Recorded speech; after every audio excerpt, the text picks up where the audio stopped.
Welcome back. This is chapter 5th, quality, and now I'm going to explain passage number 4th to you. So here we go. It was many months before my next visit to his shop. So it took Autumn a lot of time before he could make next visit to his shop.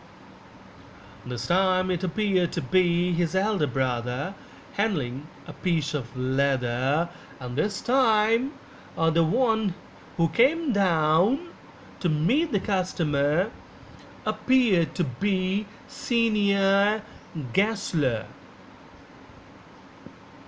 Not the younger brother, but the elder brother came down, it appeared, to the author, and he was, as usual, having a piece of leather in his hand. Well, Mr. Gessler, I said, how are you? He came close and peered at me. I'm pretty well, he said slowly, but my elder brother is dead. As the bootmaker came closer, he inquired of him. He said, how was he? He just inquired of him, his health and all, business and all. And he came closer.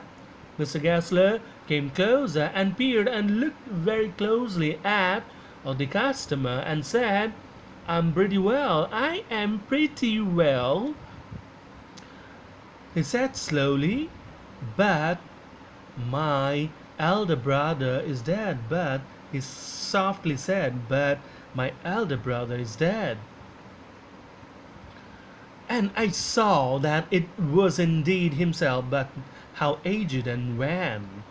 And when he too looked at him closely from close quarter, he realized that it was indeed Mr. Gessler and not his elder brother.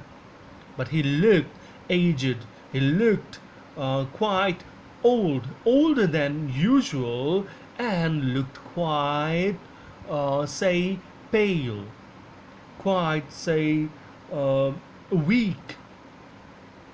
And never before had I heard him mention his brother. Earlier, when he made the previous visits, he never made any mention of his brother. That was the first occasion when he spoke of his brother.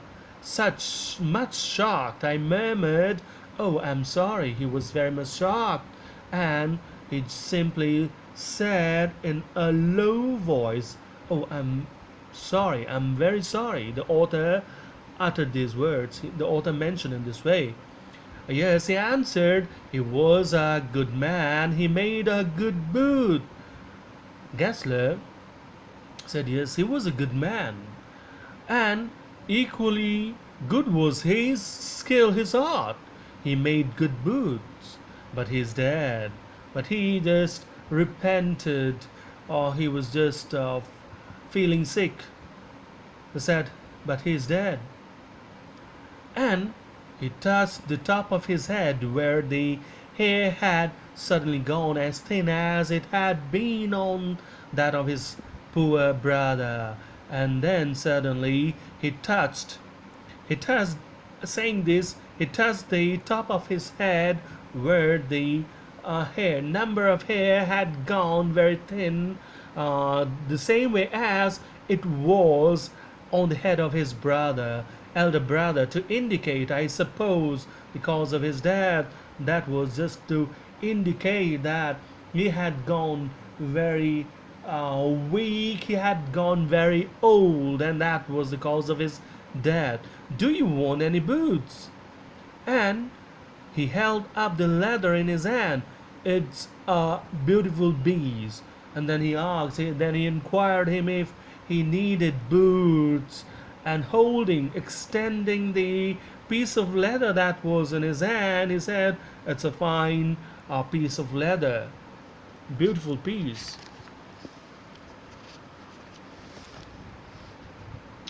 I ordered several pairs.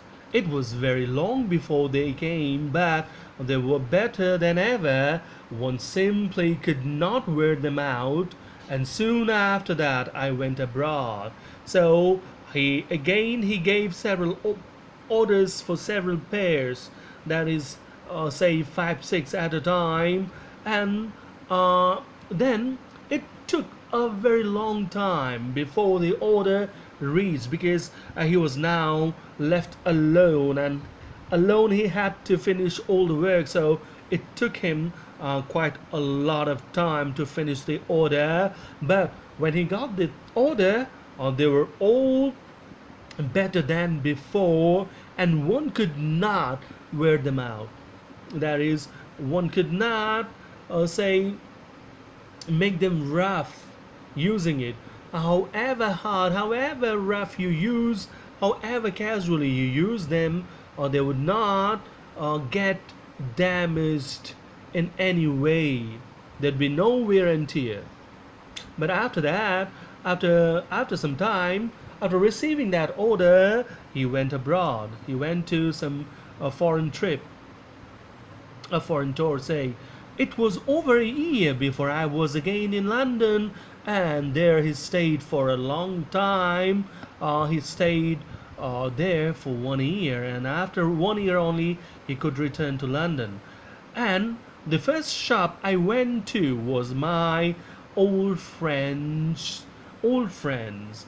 And the first shop that he visited after returning London, after coming back to London, was Gessler's shop. I had left a man of 60. I came back to one of 75, pinched and worn, who genuinely this time did not at first know me. And just a year back, when he met him, he looked 60. That is, he looked as if he was 60 years of age. And just after a year, when he returned and met him, he looked someone of 75. As one of 75 years, he looked very worn, very weak, looked ill, sick too, who genuinely this time did not at first know me. And this man, this Mr. Gassler, at first look did not recognize the customer, his regular customer. That was quite shocking to him. "Do you want any boots?" he said. "I can make them quickly. It is a slack time." He said, "Do you want any boots?" "If you want boots, I can make them in quick time because it's a slack time. That is, the business is quite low, quite idle. That is, during some time of the year, the business gets very poor. You don't get much business, and that is called slack time." So that was the slack time of the year, and he said he could quickly make boots. I answered, "Please, please, I want boots all around, every kind." He said, "Yes, yes, please. I want boots, lot of boots everywhere. I want boots everywhere in my house, and every kind of boots that you can prepare, you can make."